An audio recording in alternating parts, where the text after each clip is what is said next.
Hey, you're listening to The World Cafe. I'm Talia Schlanger, and my guests on the show are the New Pornographers. They just released their 7th album. It is energetic power pop that's smart, music that moves your body and your brain. True to form, it's also harmony heaven.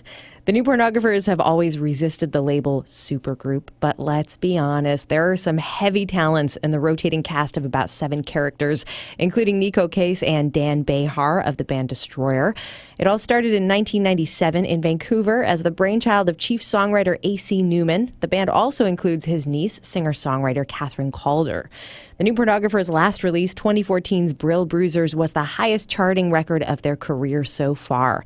Their new one is called Whiteout Conditions, and they're touring behind it now. We'll talk about what it's like for fully formed grown-ups to hit the road in the old bus, plus A.C. Newman's vision to bridge the gap between being a party band and a smarty band, and how he wrestles anxiety into song.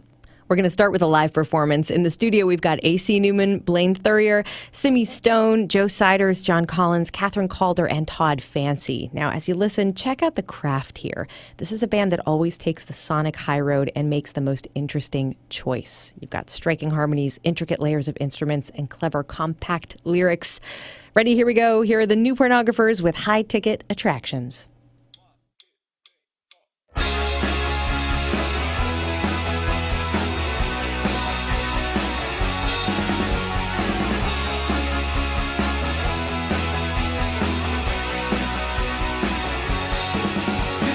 Imagine all the factions to us around, high-ticket attractions.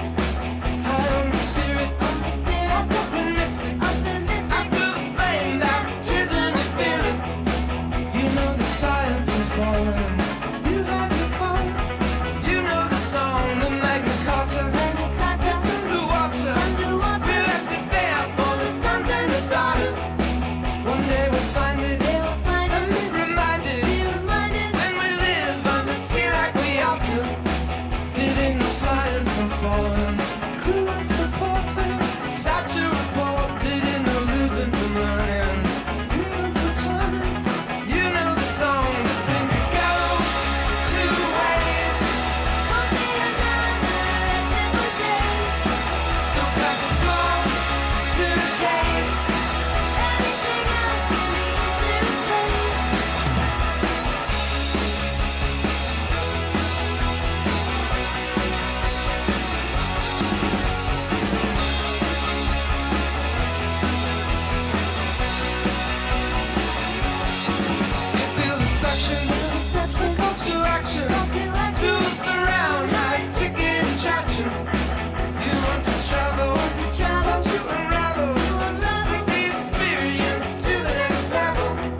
Performing live in studio, that is the new Pornographers live here at the World Cafe with high-ticket attractions off their new record, Whiteout Conditions. I've got AC Newman, a.k.a. Carl, and Catherine Calder here. Yeah? Mm-hmm. Yes. Yeah. Thanks for being here. Welcome back. Welcome back to the World Cafe, man. You guys have been here. Yes. We've been here a few times. Yeah, well, we're happy to have you. And this is a really fun-sounding record. When I look up the press release and a lot of the early stuff that's been written about it, I see the word krautrock as an early inspiration. And I'm wondering if that is one of those words that you say once somewhere early on, and then everyone latches onto it, and you spend the whole tour like explaining what this is. Well, I know for me it was like there were some songs when we started playing them, they were, the tempos were pretty fast. And when we were just messing around with just like a drum machine, we just naturally went to like a sort of just because it seemed like, okay, that keeps the beat well. And then I thought like, yeah, it's, we just thought sort of got a krautrockish thing going. And so we just thought, let's go with that. But we never actually listened to krautrock. Yeah. And that is evocative. Is that the 160 BPMs of that sort of formulate the main tempo of the record? That we hear? Yeah. But yeah, for us, we just had, there was a few songs, and we thought, let's keep it in the 150, 160 range. It's a good range to be in, and you have a new drummer, right? So that's Joe. So tell me a little bit about what Joe brings to the table that's different. We did a lot of weirder things that I think we wouldn't have done. Like, let's have a bongo be really super loud in this song. What's an example? What song does the bongo feature on? Play Money. Oh, yeah. I think there's a bongo that's louder than any snare, I think. Yeah. It's like, it's essentially the first thing you hear in the album. It is. Another first thing that we hear on the album is Nico Case's voice singing, I only play for money, honey. Mm-hmm. Bongos and cash. Yes, exactly. That's where I'm at. That's a bold way to start a record. Did you write that lyric with keeping him thinking that you would have her sing it? Well, actually, that line, I only play for money, is a line from a song by the Frogs, if you've ever heard of the Frogs. Mm-hmm. But it just seemed right. And, I think I can't help but think about the difference about the way you play music when you're just doing it for fun, and like when it becomes like your job, when all of a sudden you have to play, not like you only play it for money, but it's like, well, I have to pay bills now. Whereas I felt like if I was like 22 and you put out a record and nobody bought it, you just shrug. It's like, well, I've never made any money doing this before. Why would I care if I'm not making any money now? Yeah. But so I think I was thinking, I mean, I say it flippantly and obviously not seriously, but that kind of thing was on my mind. And ironically, I absolutely don't play for money. Like, I think I will be doing this long after people stop caring or wanting. Yeah. I'll be, I also found a bit of humor in the idea of Nico being the one who sings, I only play for money, honey, and she's not here doing this free radio gig in the afternoon. Yes, that's true. It works on many levels. I want to play just a little bit of that song off CD so people can get a sense of what we're talking about. This is a little bit of Play Money off the new record, Whiteout Conditions, by my guests, the new Pornographers. Only play for money, honey.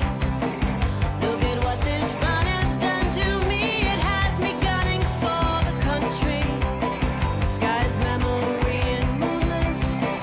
Vision copied from the bootlegs. We are out of tune, so mostly tuneless. For a fee, I'll fighting it for. For a fee, I'll taking it low. That's a little bit of Play Money off the new record by my guests, the new Pornographers. It's called Whiteout Conditions. The record is called Whiteout Conditions. And I'm here with AC Newman, a.k.a. Carl, and Catherine Calder from the band. So we're talking a little bit about the sort of dancey and the up-tempo nature of some of the tunes that we hear on this record. Mm-hmm. And then you juxtapose that in a really cool way with really, really thoughtful lyrics and incredibly fast thoughts and fast thinking. Talk to me a little bit about like towing the line between making something that I can dance to and think to. I don't know. I think that's what we've always wanted to do from the beginning. I remember, even when the band was an idea, I remember thinking there were bands I went to see that were just party bands, that they were like, oh, they're a fun band, but you'd never really put on their records and listen to them. And then there were the bands that, like, you listen to their records, but they were a real drag to see live. So I think the idea was, like, what if we could somehow, like, bridge the gap? Like, be sort of a party band, but also be, like, the smart band where, like, people listen to the records and the records are sort of dense. And so I think we've always wanted to do that. And when I think about the lyrics, I think for me, like, a lot of listening to music and making music, I think a lot of people do it to, like, it just makes them feel better. You know, like, people are feeling lousy, so they put on music. And I think I wanted the music to have that quality, like, for people that are listening to it. And I also wanted it to have that quality for me, like, it makes me feel better to make this music. And that's why a lot of the music is very sort of upbeat.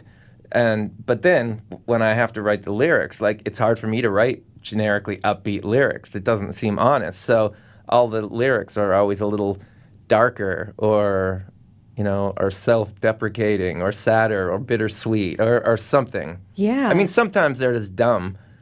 But, and I'm proud when I... They're never dumb. No, but I mean, slow descent into alcoholism was not meant in any serious way. I mean, to me, I thought it was just funny to write an upbeat song about becoming an alcoholic. You know, people thought, well, we are juxtaposition, and I thought, no, it's not really when you think about it. Yeah. But I don't know why I'm talking about a song that's so old. Well, why not? Well, let's talk about a new song that has that juxtaposition in it for me, and it's the title track, Whiteout Conditions. Yeah. It's so much fun to listen to, and then you pay attention to the lyrics, and what I got out of it was sort of a story about someone who doesn't want to leave the house, like who literally cannot leave the house. Yeah, essentially. Can you tell me what Whiteout Conditions means, if that's not too personal to ask? I think it was about just being, like, trapped in a place where you're sort of locked in your head and you know it. You know, like, you can't... I think when people are suffering from anxiety or depression, they know, you know, they can have an argument with themselves and say, hey, you shouldn't think this way. Like, this is not what reality is really like. And so that's what that whole song was. And I wrote it. I mean, I wasn't in the best place when I wrote all the lyrics. And I think for that reason, it's like one of my favorite things. Like, there's some lines in it that I just really like. Which ones? Like, such a waste of a beautiful day, someone should say it, which I just thought seemed very evocative of what I was thinking at the time. And then there was the line, got so hooked on the feeling I started dealing, which I just liked because I thought it was like a Nick Lowe line. Mm-hmm. Like, it's sort of true, but it's also just like, oh, that's really cute. like I felt proud of myself. Like, good one, Carl. Got so hooked on the feeling I started dealing. Good one, Carl. Well, so if it's not too personal to ask, was there an inciting incident that brought this on for you, or is that something that creeps up now and again? I think it's just like, I think a lot of that stuff is just sort of situational. Yeah. You know, it's just like something bad happens in your life and you have a hard time processing it. Like I remember, like, years ago, my mom died in 2010, and I remember about 6 months later thinking, like, there's something wrong with me. Like, and it took me a while to realize, it's like, oh, it's like you thought you were over it, but you're not. It's so, like, it's like that kind of thing. Like, there's weird things in your subconscious that you, like, can't escape sometimes. Yeah. Yeah. And they came out in this way. I don't know. It hit me hard too, because we've all been there. We've all had that day where you're like, oh, I know it's so beautiful outside, but this is what's going on in here. And plus, I wrote most of it when I was in L.A., and it was like the night of the Oscars. And I remember I was just, like, wandering around. At some point, I was like, I'm just going to go look for food. So I was just wandering around L.A. by myself, feeling lousy. And I remember I was, like, pretty close to where the Oscars were, and I thought, what a waste of a beautiful day. What happens to your, like, memory of a feeling like that when you hear it back to yourself in a dance song that you've created? Because that's a strange... I don't know. I think it makes me feel happy because it means you, like, you sort of took control of something. Like you sort of flipped it. You sort of flipped it and made something out of it. Yeah. That is good, and something I listen to and I feel good about it. And I think I like the sort of honesty of it. Like it's hard to be honest and not feel like an idiot. It doesn't always come from the best feeling. Like some of the songs that people like the most by me came from like really like lousy times.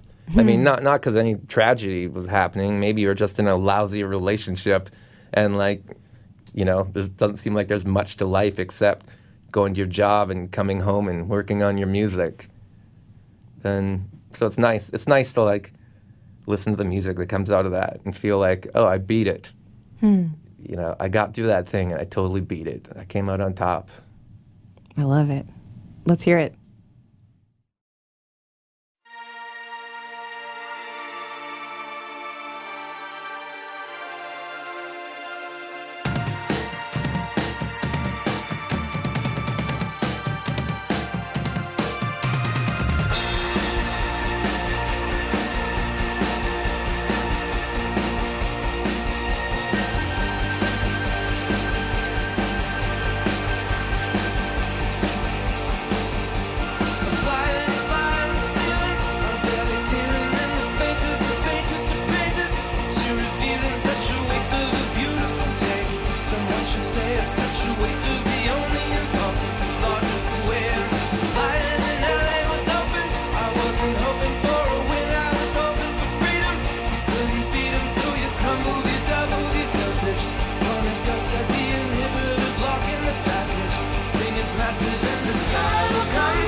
New Pornographers performing live at the World Cafe, the title track off their new record, Whiteout Conditions. Here, chatting with me in studio, I've got AC Newman and Catherine Calder. I don't know if you've told the story on the World Cafe, so I'm going to ask you about it. But you have an amazing relationship between the two of you, where you are related. Yes. But I understand that you started playing together before you realized that you were related to each other. No. Oh, okay. That's just That's a myth, an urban music myth. Yeah, that's Okay. just a mythology. Said That would it's- be ridiculous. That would be ridiculous. I know. That would be like movie. Okay, set it straight for us. How did you find it that you were related to each other? because my mother had a daughter when she was like 19 that we didn't, or maybe 18 even, and we didn't find out about it till like the late 90s. Like they opened up adoption registries, and so as soon as that happened, they both came looking for each other, and then and I found out that my mom had a long lost daughter she gave up for adoption. It was Catherine's mother. So we met when I was a teenager. Right. Yeah. Well, that's amazing. And then discovered that you had music in common. Yeah. Yeah. And you're out on the road now for 6 weeks, right? Yeah. What's your touring situation like? Are you guys in a van? You're fully formed grown-ups. Like, how does this... I mean, we're in a bus. You're in a now. bus. Well, I mean, we have to be. There's so many of us. Yeah. So you're in a giant bus. Is everybody sleeping on the bus? Yeah. There's Yeah. 12 bunks, and they're all Yeah, full. they're all full. I mean, we're touring with 8 band members and 4 crew, How does that go? and that's a minimal crew. Yeah. There's a lot of like, excuse me, oh, I just need to get into this cupboard. Oh, sorry, I just need to. Oh, I stepped on somebody's foot. It's just you're living in close quarters with 11 other people. I try not to spend too much time on the bus. Yeah. I mean, I'm trying to like live like sort of a healthier life, and that involves like not hanging out in the front lounge of the bus till like 4 a.m. whatever, drinking cocktails. So like at like around, I feel like at around midnight or 1, I'll just like go to my bunk, just close the curtain, and like a sensory deprivation chamber. It really is. You're listening to the World Cafe. My guests are the New Pornographers, AC Newman, Carl, and Catherine Calder. And you were talking a little bit earlier about like the commerce, like playing songs for money. And I'm wondering how that works on tour or when you're promoting an album. Like how hard is it to structure a living in music right now? I don't know. Cool. I really don't know. It's everything's changed so much. Like I just don't get it. I feel like the last 3 albums have come out in different worlds, and each time I'm like, I don't know what the measure of success is. Yeah. Because you can't really, like basically, for us to sell as many records as we did of say Twin Cinema, we would have to literally become like 3 or 4 times more popular, just to equal like what record sales were back then. Yeah. Maybe not that much, but like at least double, like probably double or triple. And you have a kid too, right? Like Yeah, you got yeah. a fam jam and kid. Like it's just It's it's changed so much. It's like I feel like who knows? Maybe I'm finished and I don't know it yet. It's a weird thing. Putting yourself out there is kind of scary, because you want to be liked, but you also don't want to be disliked. And it's hard to have that thick of a skin about things. It's hard to have confidence in what you do, and I've realized it's sort of essential. It's essential to get to a point where like you get into arguments with people and you go, no, I'm right. Like I've thought about this for a long time, and sometimes you're right, sometimes I'm right, and in this instance, I'm right. And it's hard to get to that point where like you have like just a clear-headed confidence in what you do. And I'm still not really there, but I'm getting closer. Hopefully. yeah. What do you attribute that to? Like to getting closer? Just doing it over and over again. Yeah. It's like outliers or whatever. It's like I've been questioning myself for like over 10,000 hours, I guess. And now I realize it's like I've sort of figured it out. Oh, that's so good. You also seem like you are on a trajectory of increasing fun. Like the sense that I get of listening to Whiteout Conditions, I don't know if this is right or not, but it seems like you're having a great time. Is that true? Are you moving towards? Yeah, I mean, it's fun. I like making music. I mean, it's not. I think a lot of people think like that the creation of our records is more joyous than it is. Like, Tell me why it's not. well, because it's just a lot of work. Yeah. To me, it's just a lot of like trying to find that vibe. Like you show up with the song, and I think the song's not enough. You're trying to figure out like what else does it do? Like why does the song exist? Because I don't want to be a folk singer, like or I don't want to just be like a guitar and bass and drums band. Like I want to do something different. So I just sit with the songs and go like, what can we do here? And you're just trying to find the vibe, and that's fun. But it's also it can be annoying because sometimes you can't find it. Like sometimes I'm just sitting by myself in like my home studio and I'm like I give up. I'll sit there for like 3 hours. It's like nope, nothing's happening today. Well, let's go and eat lunch or something.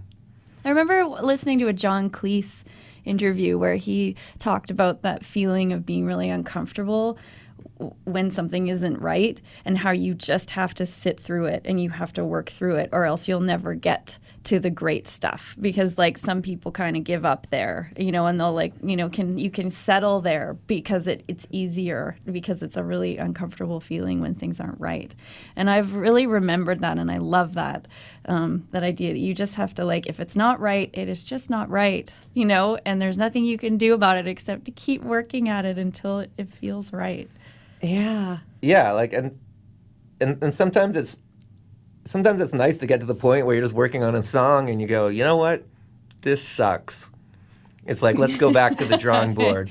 I just don't like this. And what are you going to do? Yeah. And sometimes I'll do that and just won't listen to it for like 3 weeks and then come back and then go, no, I was just in a bad mood. This is good.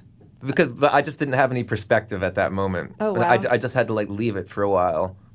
I remember there was a song on Brill Bruisers called Wide Eyes where I was playing and singing it on acoustic guitar to a click and just to show John the song and recording it. And I remember halfway through recording it thinking, in my mind, I was still going, but my mind was going, stop. This sucks. Just give up. But I was like, no, I'll just get to the end. And then I finished playing it. And then, like, we spent a little more time on it, and I was like, oh, this is good. But I always remember that, like, oh, I was so close to just, like, throwing it in the garbage can before I would even play it once all the way to the end. Yeah. And it's the same thing. It's like you just have to, like, do it. And just work. Just work even when you're thinking everything you're doing is terrible. You just keep going because it might not be terrible just because you're thinking it's terrible. Yeah. It's those whiteout conditions. Yeah. Yeah, and the artist brain and the critic brain trying to compete for space in your head, like they can't exist at the same time. But also, having put in my 10,000 hours, like I realize now that that's part of it, so I'm a little bit more comfortable with it, so I can go in the studio and not think too much about it. Like be frustrated and just think, okay, well, try something new. And the great thing about modern recording is there's so many bizarre things you can do. Like just to get your mind moving. If you feel stuck, it's like, how about if I, cut it in two? What if I speed it up or like put a different sound in here and like take this one bar and loop it? Just like messing around with sounds until you find something that you like the sound of. Yeah. And then I love that kind of part because it makes songwriting almost feel like curating. It's almost like because I feel like you're just sort of experimenting. It's not like I'm playing music. I'm just like, what if I cut this up and do this? And then you hear it and you go, oh, the computer did a great job there. Whatever the computer was thinking was really good. I'm going to use that. And then that inspires you. It's a weird symbiotic relationship between, the artist and technology. Yeah. Like I give technology a lot of credit for some of the favorite melodies I've written over the last 5 years. Well, let's hear you play some more music for us in the studio. Will you do Coliseums for us? Yes. Yeah? All right. This is the New Pornographers performing live at the World Cafe.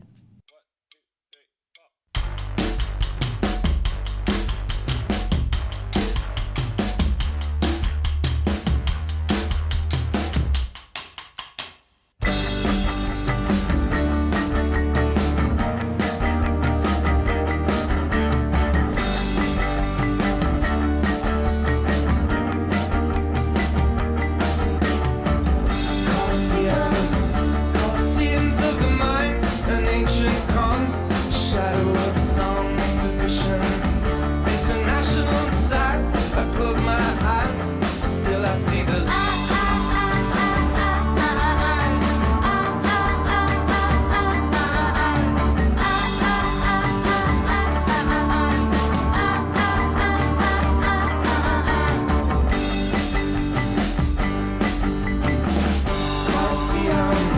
Colosseums of the mind, right on time, celebration in the room, elation.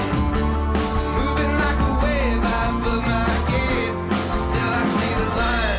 Saying like a soothsayer, only a few days. Don't listen when a fool says, you can't pull your weight, you can't pull your weight.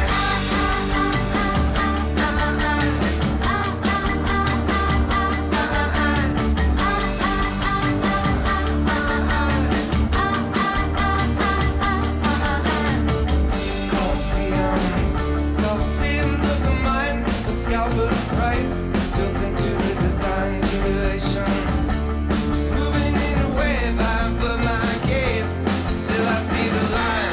Saying like a soothsayer, only keep your days. Don't listen when a fool says, you can't pull your weight, you can't pull your weight.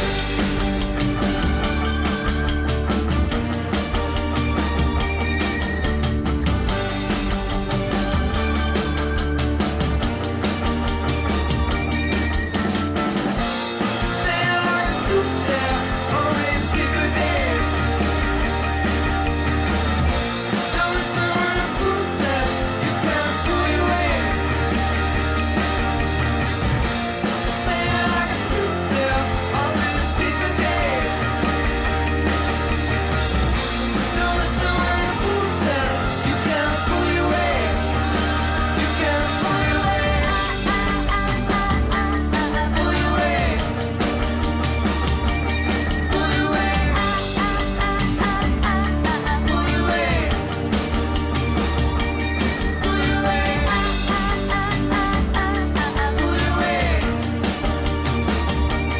Pull your weight. Pull your weight. Pull your weight. Pull your weight. Performing live at the World Cafe, that's the New Pornographers with Coliseums off their brand new record, Whiteout Conditions. New Pornographers and AC Newman. Catherine Calder, thanks so much for being here. Hey, our thank you. pleasure. Thanks for having us. It's a pleasure. I'm Talia Schlanger. You're listening.